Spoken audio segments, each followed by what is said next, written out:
here is Frog is frightened. Let's go.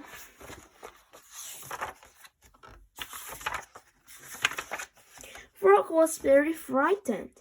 It was lying in bed, and he could hear strange noise everywhere.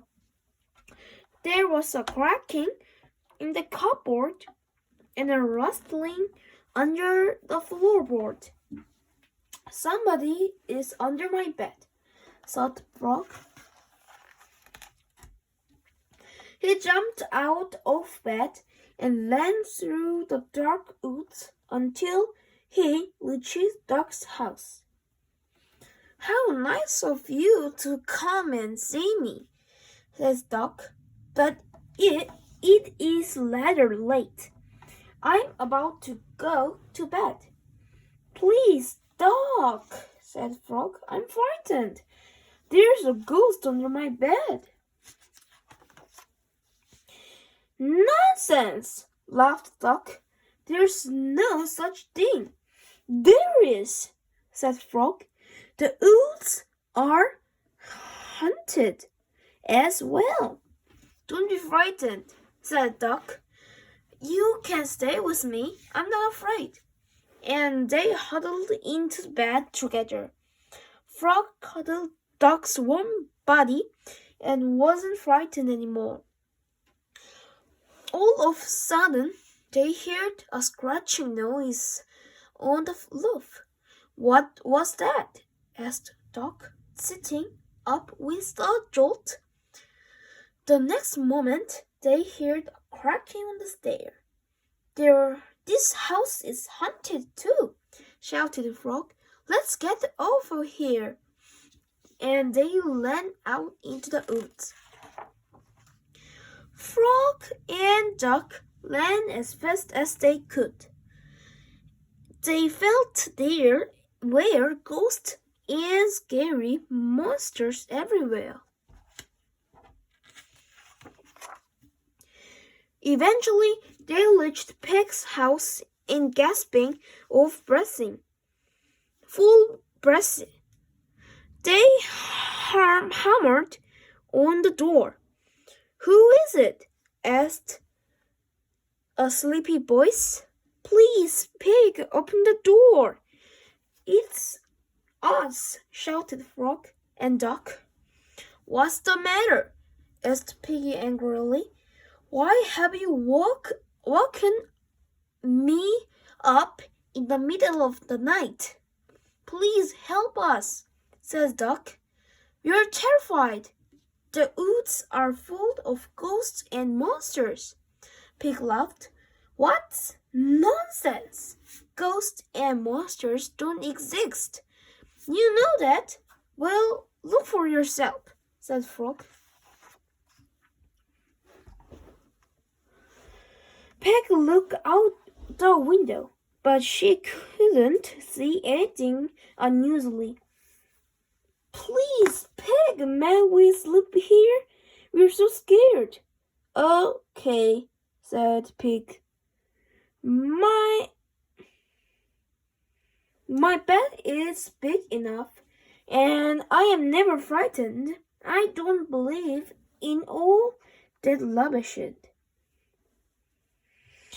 So there they were, all three of them together in the pig's bed.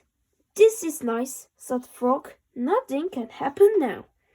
But they couldn't sleep. They listened to all the strange frightened noises in the woods. This time, Pig heard them too. But luckily, the three friends could comfort each other. They shouted out that they were not scared, that they aren't afraid of anything. Eventually, they fell asleep, exhausted. Next morning, Hare went to visit Frog. The door was wide open, and Frog was nowhere to be seen. "This is strange," thought Hare. Duck house also empty. Duck, Duck, where are you? Shouted Hare, but there was no answer. Hare was very worried. He thought something terrible must have happened. Terrified, he ran through the woods looking for Frog and Duck. He looked and looked, but there was no trace of his friends. Perhaps Pig will know where they are, he thought. Hare knocked on Pig's door. There was no answer. It was very quiet. He looked in through the window, and there he saw his three friends lying in bed, fast asleep. It was 10 o'clock in the morning. Hare knocked on the window.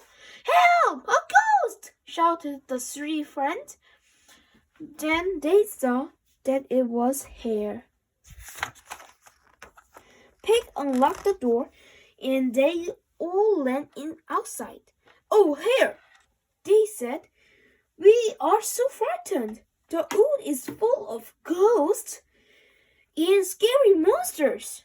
Ghosts and monsters, said Hare, surprised. They don't exist. How do you know? Said Frog angrily. There are one under my bed. Did you see it? Asked Hare quietly. Well, no, said Frog. He hadn't seen it, but he had heard it. They talked about ghosts and monsters and other ghastly things for a long time.